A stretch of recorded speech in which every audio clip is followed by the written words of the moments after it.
inquire on that point? We would. Thank you. That brings us to petition number 2086, to recognise the vaccine injured and offer appropriate treatment. And this has been lodged by William Queen. And it calls on the Scottish Parliament to urge the Scottish Government to acknowledge those injured by COVID-19 vaccines and to have the NHS offer appropriate treatment to those who are injured.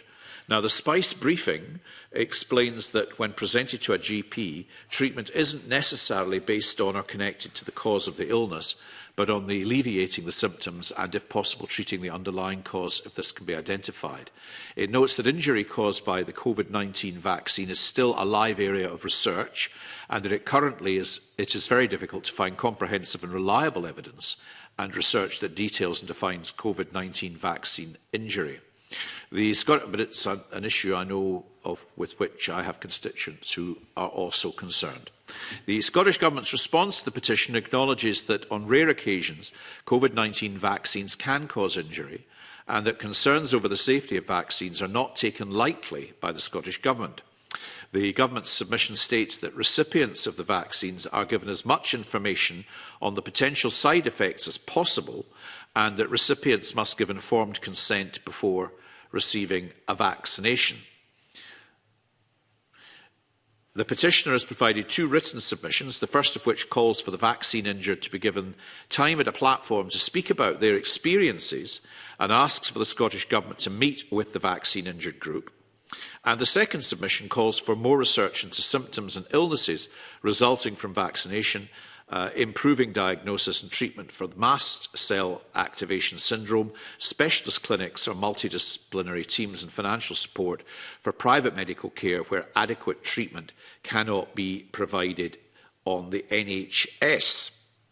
So, in the light of the responses we've received, I wonder if colleagues have any clear idea about how we might proceed. Mr Ewing.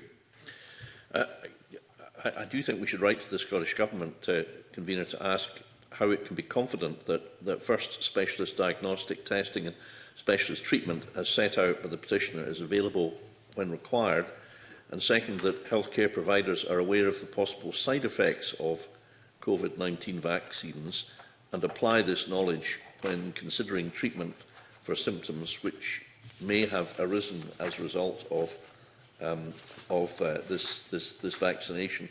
You know, perhaps just add by way of comment that recently I did read in one of the more serious newspapers of some doubts about, I won't go into the details, I don't think it's appropriate, of one of the COVID vaccines that were raised by, I believe, a reputable organisation.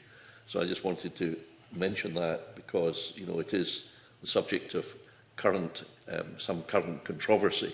So I do think that we need to drill down a little bit more and write to the Scottish Government to raise these concerns.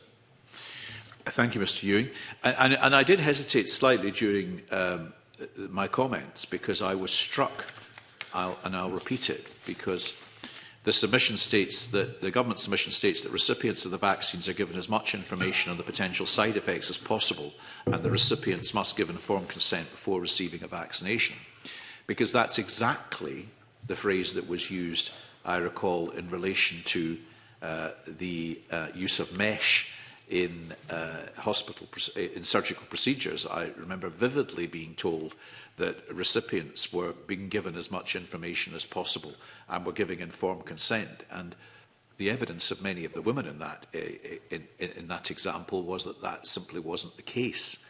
So I would quite like to ask the government how it is able to assert that that practice is in place. And it may be that they can, but I would like to understand how they are able to assert that with confidence, because, and I'm quite happy to say, because the committee obviously can consider previous examples where a similar assurance was initially made but was not seen to be properly validated by the evidence that subsequently emerged.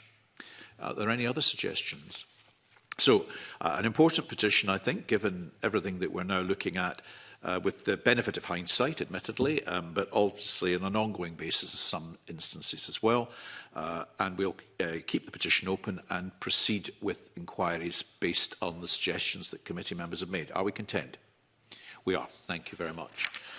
And I'm not sure if we have members of the petition in the gallery with us today, so I hope you're content that we're keeping the petition open and proceeding on that basis.